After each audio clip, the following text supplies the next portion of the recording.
আসসালামু আলাইকুম। এটা আমার 2025 সালের প্রথম ভিডিও, কিন্তু বিসিএস প্রিপারেশন রিলেটেড কোনো ভিডিও না। তো আজকে হচ্ছে 2025 সালের 10 তারিখ, আর আমার 25 সালটা শুরু হয়েছে এভাবে। 25 সাল শুরু হওয়ার প্রথম নিউজটা হচ্ছে যে আমার মাস্টার্সের রুটিন দিছে, আর আমি এটা নিয়ে একটু টেনশনে ছিলাম, কারণ হচ্ছে আমার প্রিপারেশন এত ভালো না। আমার অনার্সের অন্যান্য ইয়ারগুলো মোটামুটি ভালো গেছে, আমি জবের ফাঁকে ফাঁকে একটু পড়ালেখা করছিলাম। প্রথম ইয়ারে এত ভালো ছিল না, কারণ তখন আমার একদম নিউ নিউ জব ছিল, আমি মানে সামলায় উঠতে পারি নাই কীভাবে হ্যান্ডেল করবো পড়ালেখা জব একসাথে। আর আমি তখন অনেক ছোট ছিলাম, তো তখন এত বুঝতে পারিনি। কিন্তু মাস্টার্সের অবস্থাটা অনেক খারাপ গেছে, কারণ হচ্ছে 24 সালটা আমি কিসের মধ্যে থেকে পার করছি শুধু আমি জানি। এই যেমন এখন 25 সালের জানুয়ারি চলতেছে, তখন 24 সালের জানুয়ারিতে আমাদের ঘরে মানে ফার্স্ট যেটা নিউজ আসছে, হয়তো জানুয়ারির 1-2 তারিখ হবে, যে আমার আব্বুর বেতন বাড়াইছে। মানে তখন ইপিজেডে সব ওয়ার্কারদেরই এরকম বেতন বাড়াইছে, তো আমরা তো অনেক হ্যাপি। 4,000 টাকা বেতন বাড়াইছিল আমার আব্বুর, যে একটা লোয়ার মিডল ক্লাস ফ্যামিলির যেরকম হয় আর কি। 4,000 টাকা মানে অনেক। আমরা প্ল্যান করতেছিলাম, এটা খাবো ওইটা খাবো, এই পার্টি করবো, এটা করবো সেটা করবো, মানে আমরা অনেক হ্যাপি ছিলাম।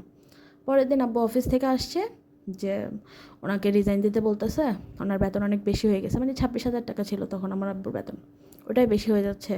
আর ওনার বয়স হয়ে গেছে, বলতেছে যে আপনি রিজাইন দিয়ে দেন, নয়তো আপনাকে কোনো বাহানায় বের করে দিবে, তখন আরও বেশি সমস্যা হবে, ভয় দেখাইছে। তো অনেক টেনশনে ছিল যে আমাদের পাঁচ পাঁচজন মেম্বারের একটা ফ্যামিলি, এখানে আমরা 3 বোন পড়ালেখা করি, 3জন স্টুডেন্ট, আমরা জাস্ট কোনো রকম টিউশনি করি। আর কেজি স্কুলের বেতন সম্পর্কে যারা জব করে তারা জানে। আর এটা তো সবসময় থাকে না, যেমন জানুয়ারি মাস, ডিসেম্বর মাস, ফেব্রুয়ারি মাসে কোনো স্টুডেন্ট থাকবে না। তো টিউশন করে একটা ঘর ভাড়া দেওয়া অনেক কঠিন ব্যাপার। আর তখন মানে অফিসে আমার আব্বু জাস্ট অনেক রিকোয়েস্ট করতেছিল, যখন হঠাৎ করে আমি কই যাব, কী করে খাবো। কারণ ওখানে ওনার চাকরির বয়স ছিল মনে হয় মানে অনেক বছর হবে, 30-32 বছর হবে, যে আমি আর অন্য কোনো কাজ পাই না, আর হঠাৎ করে কই যাব। আমাকে 3-4টা মাস সময় দেন, সামনে একটা ঈদ ছিল, যেমন এখন মার্চ মাসে একটা রোজা আসবে ওইরকম ছিল, যে 3-4টা মাস সময় দেন, আমি আমার নিজের একটা বন্দোবস্ত করি। উনি একটা দরখাস্তও লিখছিল ওইটা নিয়ে, মানে এমন কেউ নাই অফিসে যার কাছে যায় নাই, বাট কেউ ওই দরখাস্তটা খুলে পর্যন্ত দেখে নাই, কেউ না। তো উনি অনেক ভেঙে পড়ছিল, ভাবছি যে থাক, তুমি জব ছেড়ে দাও, আর কী করবা, রিজাইন করে দাও, দেখা যাবে যা হবে, যা আছে কপালে। আর ওনারা এটাও বলছিল যে জব ছেড়ে দেওয়ার পর আপনাকে আবার পরে জয়েন করাবে। উনি জাস্ট অফিসের সামনে যে সারাদিন বসেছিল, ওনার সাথে কেউ দেখাও করে নাই, তাও ডেকে আনছি। মানে অনেক সমস্যার মধ্যে ছিলাম আমরা সবাই। আমি জাস্ট অনেক মানে এত পরিমাণ টিউশনি করাইছি, এত পরিমাণ কাজ করছি, এত ঘন্টা টিউশনি করাইছি, যে আমি আমার ক্যাপাবিলিটির সর্বোচ্চ, আমার দ্বারা যতটুকু পসিবল ছিল ততটুকু করছি। আমার মেজো বোন করছে, আমার ছোটো বোন তো ছোটো, মাত্র 9-এ উঠছে এবছর। তো এই তো, কিন্তু বছরটা চলে গেছে, আমি এটা নিয়ে হ্যাপি যে চাইলে তো এর চেয়েও খারাপ হইতে পারতো। আমার আব্বুর জব নাই তো কী হয়েছে, আমার আব্বু তো আছে, এটাই যথেষ্ট।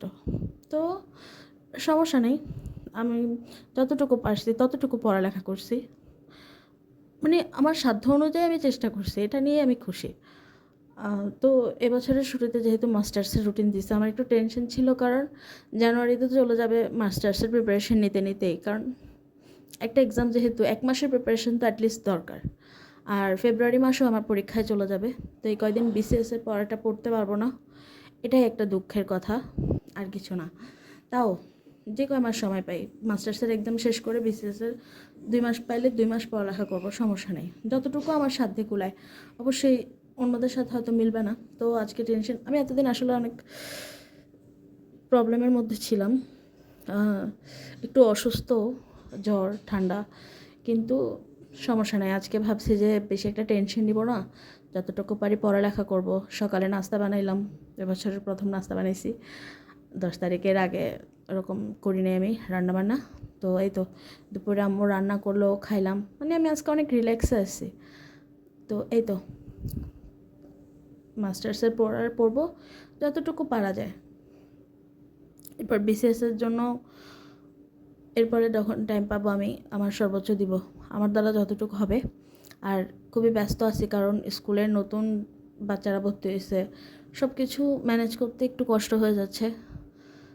স্কুলে টিচার কম, মানে অনেকগুলো ক্লাস করতে হয়, তো সমস্যা নেই, অভ্যাস হয়ে যাবে কয়েকদিনের মধ্যে। জাস্ট নিজেকে গুছাইতে একটু টাইম লাগতেছে নতুন বছরে, সমস্যা নেই, ম্যানেজ করা যাবে।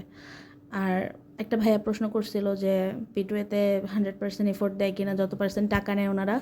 আসলে ওনারা সব টাকাটা একসাথে নিয়ে ফেলে না, হয়তো 2-3 হাজার টাকা দিয়ে ভর্তি হওয়ার পর মাসে মাসে জাস্ট 1,000 টাকা করে দেওয়া লাগে, যেমনটা আমি দেই। তো যদি আমার ক্লাসগুলো ভালো না লাগে বা ওনারা যদি 100% এফোর্ট না দেয়, তাহলে তো আমি 1 মাস করে পরের মাস আর 1,000 টাকা নষ্ট করব না, ঠিক না?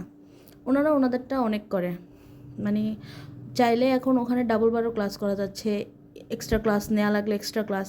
একটা ক্লাস অনেক বড় হয়, মানে মাঝে মধ্যে লাইভ ক্লাস যখন করতাম বিরক্ত হয়ে যাইতাম, 2 ঘন্টা 2.5 ঘন্টা। ইভেন ওখানে স্টুডেন্টরা জাস্ট চিল্লাচিল্লি করতো যে স্যার ছুটি দেন, আর মাথায় ঢুকতেছে না, বাট অনেক ট্রাই করে ওনারা, যেটা সত্যি কথা। আর এফোর্ট ওনারা পুরা দেয়। এখন যারা অনলাইনে কোচিং করি তারা তো নিশ্চয়ই কোনো সমস্যার জন্যই কোচিং করি, হয়তো টাইম নেই, হয়তো আশেপাশে ভালো কোচিংয়ের ব্যবস্থা নেই, এই কারণে।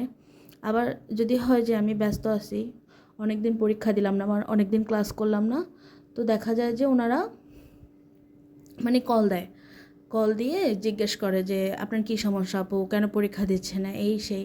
মানে ওনাদের তরফ থেকে এফোর্টটা 100% আছে। ওখানে সরাসরি লাইভ ক্লাস, এমনকি সব টপিকের উপরে 46-এর যে রেকর্ডিং ক্লাসগুলো, ওগুলো আগে থেকে দেয়া। কেউ চাইলে ওনাদের সাথেও থাকতে পারে, কেউ চাইলে ওনাদের সাথে থেকে আগায়ও যেতে পারে, মানে ওয়েট করতে হবে না যে পিটুয়ে কোন দিন ক্লাসটা দিবে, ওই দিনের ওয়েট করা লাগবে না। চাইলে আপনি মানে যে ক্লাস করা দরকার ওটা করা যায়। হয়তো ওখানে ম্যাথ ক্লাস চলতেছে, আমার বাংলা করতে ইচ্ছা করতেছে, আমি চাইলে আমার বাংলা ক্লাস করতে পারবো, পরীক্ষা দিতে পারবো, তো এটা নিয়ে কোনো সমস্যা নেই, এই আর কি।